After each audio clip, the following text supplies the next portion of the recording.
तो जब वो घोस्ट बनकर आई तो सबसे पहले उसने हवेली पर हमला किया और एक एक करके लोग, लेकिन इसी बीच अच्छा घोस्ट कौन है और बुरा घोस्ट कौन है ये तो हमने जाना ही नहीं। तो देखो ऑनेस्टली मैंने टाइम लेकर इन दोनों ही घोस्ट को बड़े ध्यान, कहीं कहीं पर नजर आता है कि यहाँ पर माधुरी का कैरेक्टर करप्ट है, वो एक बुरा घोस्ट है, एंड कहीं कहीं पर ब्रूटल इविलनेस नजर आती है विद्या बालन के कैरेक्टर में। वीडियो स्टार्ट करने से पहले मैं आपसे एक चीज क्लियर कर देना चाहता हूँ, हो सकता है इस वीडियो में, इस ब्रेकडाउन में मेरे थ्रू बताई हुई चीजें कंप्लीटली गलत निकली। ट्रेलर को इतना स्मार्टली काटा गया है कि बहुत सारी चीजें हैं जो कि समझ नहीं आती। हाँ, ट्रेलर हमें थोड़ा कंफ्यूज करता है रियल मंजुलिका की आइडेंटिटी को लेकर। इन दोनों में से कौन रियल मंजुलिका है भी या फिर कोई तीसरा पर्सन जो शायद अभी हमें दिख नहीं रहा लेकिन मूवी में देखने को मिलेगा, जैसे तृप्ति डिमरी। इससे भी थोड़ी मिस्टीरियस वाइब आ रही है। बट हाँ, मैंने वीडियो में तृप्ति डिमरी के बारे में बात नहीं की है, मैंने मेनली फोकस रखा है इन दोनों पर। तो इन्हीं को सेंटर में रखते हुए मैंने पूरा ब्रेकडाउन बनाया है, बाकी सही गलत कॉमेंट में डिस्कस करेंगे। सो गाइस, मोटामोटी बात करें, जो कहानी यहाँ इस ट्रेलर में हमें दिखाई जा रही है उससे ये नजर नहीं आ रहा कि इसकी कहानी कैसे भी करके पार्ट 1 से कनेक्टेड होगी। लाइक स्पेकुलेशंस तो लगाई जा रही थी कि ये पार्ट 3 पार्ट 1 से कनेक्टेड हो सकता है क्योंकि इसमें विद्या बालन है एज अवनी, बट यहाँ पर माजरा कुछ और लग रहा है। अब यहाँ पर IMDb और बाकी की जगहों पर विद्या बालन को एज अवनी बताया जा रहा है, एंड इस लिस्ट में शशिधर भी है। लेकिन ये दूसरी तरफ विकिपीडिया जैसी साइट्स को देखे तो वहाँ पर ऐसा कुछ नहीं नजर आता। अब फोर्सफुली मैं इसको पार्ट 1 से कनेक्टेड कर दूं तो ऐसा कोई हिंट भी नहीं है मूवी में। तो भैया अभी के लिए मानकर चलो कि भूल भुलैया 3 की कहानी एकदम फ्रेश है पार्ट 2 की तरह। ट्रेलर अपनी कहानी को पूरी तरीके से रिवील नहीं करता। वैसे ट्रेलर में बहुत कुछ था जो कि शायद ही आपने नोटिस किया हो।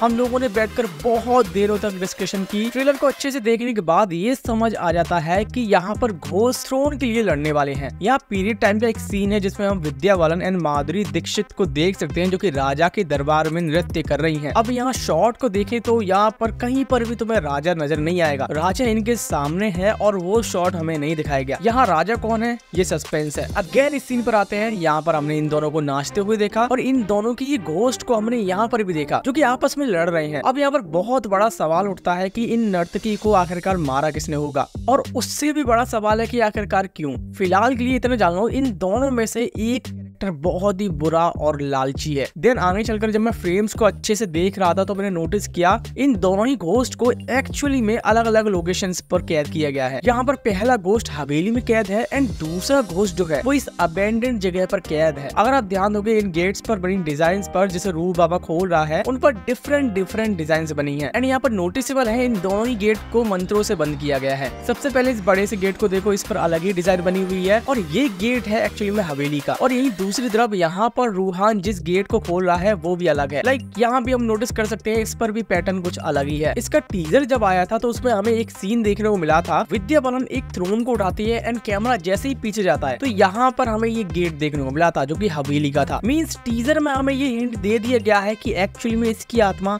इस हवेली में ही कैद है। और यहाँ दूसरी ये अबेंडेंट जगह को देखते हैं जहाँ पर माधुरी का घोस्ट है। नोटिस करोगे यहाँ पर तो इसके आस पास क्रोज रहते हैं, दूसरी जगह पर नहीं बल्कि इसी अबेंडेंट जगह पर। अब यहाँ पर रूहान ने जब दूसरे पैटर्न वाले यानी दूसरी डिजाइन वाले दरवाजे को खोला था तो उसमें से ऐसे ही क्रोज बाहर निकले थे। प्रोबेबली इस जगह पर ही, इस अबेंडेंट जगह पर ही ये गेट है। लेकिन यहाँ पर एक और चीज नोटिस करने वाली है कि माधुरी के घोस्ट के पास कुछ फायर पावर्स हैं, वो फायर्स को कंट्रोल कर सकती है। तो क्या हो सकता है कि इसे जलाकर मारा गया हो, जैसा कि हम यहाँ पर देख सकते हैं एक सीन में किसी लेडी को जलाया जा रहा है। शायद ये माधुरी का पास्ट हो सकता है। जैसे यहाँ पर देखो इस लेडी ने ब्लैक नील पेंट लगा रखा है एंड ट्रेलर का जब लास्ट सीन आता है तो वहाँ पर भी तुम देखो विद्या के कैरेक्टर ने कुछ भी नील पेंट नहीं लगा रखा था, लेकिन यही दूसरी तरफ माधुरी ने ऐसा ही नील पेंट लगा रखा था। तो क्या ऐसा हो सकता है जिस लेडी को यहाँ पर बर्न किया जा रहा है वो माधुरी ही हो एंड देन जाकर वो घोस्ट बनी। लाइक जैसे इसको जंजीरों से बांधा गया है उसे देखने के बाद तो ऐसा ही लग रहा है कि जैसे कोई इसको सजा दे रहा है। देन नेक्स्ट सीन में जो मिस्टीरियस तरीके से एक लेडी हवेली की ओर बढ़ रही है वो कौन है,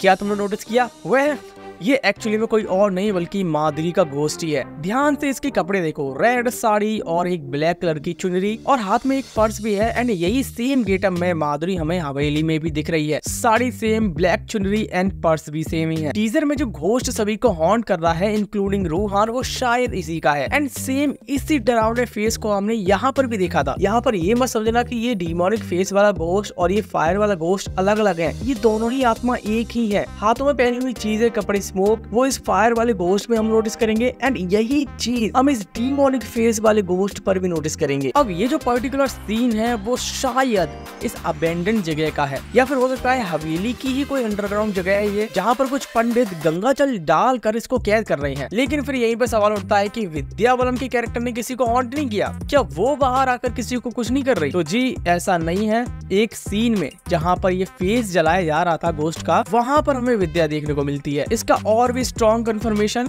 इसके हाथ में एक बैंगल है चौड़ा सा, ये सेम बैंगल हमने विद्या बालन के हाथ में भी देखा है। लेकिन इसी बीच अच्छा गोस्ट कौन है और बुरा गोस्ट कौन है ये तो हमने जाना ही नहीं। तो देखो ऑनेस्टली मैंने टाइम लेकर इन दोनों ही गोस्ट को बड़े ध्यान से देखा। कहीं कहीं पर नजर आता है कि यहाँ पर माधुरी का कैरेक्टर करप्ट है, वो एक बुरा गोस्ट है, एंड कहीं कहीं पर ब्रूटल इविलनेस नजर आती है विद्या बालन के कैरेक्टर में। सो वेरी हार्ड टू से हु इज करप्ट। ओके, अब बात करते हैं एक बहुत ही इंटरेस्टिंग सीन के बारे में, जिसके बारे में पहले तो मैं बात नहीं करने वाला था, बट हाँ नोटिस किया है तो आपको बता रहा हूँ। देखो एक सीन हमें ट्रेलर के स्टार्टिंग में दिखाया जाता है, ब्लरी सीन है, यहाँ पर ब्लड ड्रॉप्स गिर रही हैं, नीचे ब्लड है एंड इसी के बैकग्राउंड में कोई खड़ा हुआ है। जैसे हम अगर समझने की कोशिश करें तो इसने पैरों में घुंघरू बांध रखे हैं, ध्यान से देखो तो आपको समझ आएगा। एंड यहीं पर इसके साइड में कोई चीज गिरी हुई है, देखने में ऐसा लग रहा है कि फूलों की माला हो। तो अगर मैं इस सीन को क्रैक करने की कोशिश करूं तो ट्रेलर के बीच में एक सीन आता है जिसमें दोनों ही मौंजी लेकर कर डांस कर रही हैं, जिसमें से सिर्फ इसने बालों में गजरा लगा रखा है एंड माधुरी के कैरेक्टर ने कुछ नहीं बांध रखा। व्हाट इफ ये जो सीन है जिसमें कोई खड़ा हुआ है वो विद्या बालन हो एंड यहाँ पर एक्चुअली में वही गजरा है जो कि इसने यहाँ पर पहना हुआ है। तो मे बी गाइस यहाँ पर विद्या को किसी ने मारा है, देन वो जाकर गोस्ट बनी है एंड इसे मारने वाला हो सकता है खुद राजा या फिर माधुरी दीक्षित। अब क्योंकि पार्ट 3 की कहानी थ्रोन के अराउंड रिवॉल्व करेगी तो इन दोनों की दुश्मनी थ्रोन के लिए ही हो सकती है, जिसकी वजह से आई गेस माधुरी ने विद्या को मार दिया। बाकी ओवरऑल मैं यहाँ पर गलत भी हो सकता हूँ, ये सिर्फ मेरा गैस है। यहाँ तक हमने बहुत कुछ क्रैक कर लिया है। अब बात करते हैं आगे की सीन्स की। यहाँ पर हमें रक्तगार के सम्राट को दिखाया जा रहा है जो कि ये है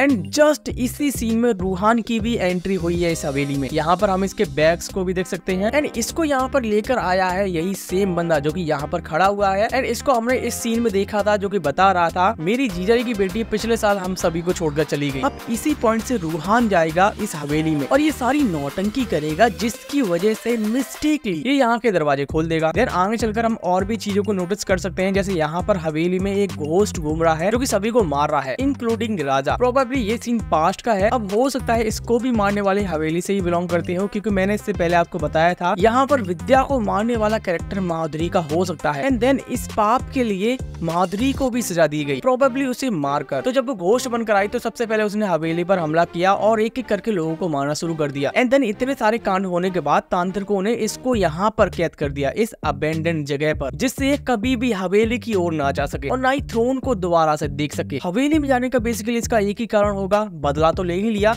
लेकिन यहाँ पर थ्रोन भी है और वो थ्रोन है विद्या बालन के पास। देखो कहानी इंटरेस्टिंग है, थ्रोन को लेकर इन दोनों का लालच कहाँ से शुरू हुआ वो देखने में मजा आएगा। हाँ ट्विस्ट एंड टर्न्स होंगे, सस्पेंस भी होगा और भाई सबसे बड़ा सस्पेंस तो यही है कि इतनी लड़ाई के बाद ये लोग एक फ्रेम में बैठी हुई हैं और पूछ रही हैं रूहान से, कंफ्यूज हो गया असली मोंजिलिका कौन है, कहीं असली वाली मोंजिलिका कोई और तो नहीं है। तो भाई क्या लगता है इसके बारे में मुझे कॉमेंट्स में जरूर बताना। बाकी जाते जाते अगर मुझसे कोई भी डिटेल छूट गई हो या फिर आपके पास भी कोई डिटेल हो तो वो मुझे कॉमेंट सेक्शन में जरूर बताना। और गाइस अगर चैनल पर नए हो तो इसे सब्सक्राइब करके जरूर जाना, क्योंकि यहाँ पर आपको ऐसे ही कमाल की वीडियोस देखने को मिलेंगी। आज के लिए इतना ही, जल्दी मिलते हैं किसी नेक्स्ट वीडियो में।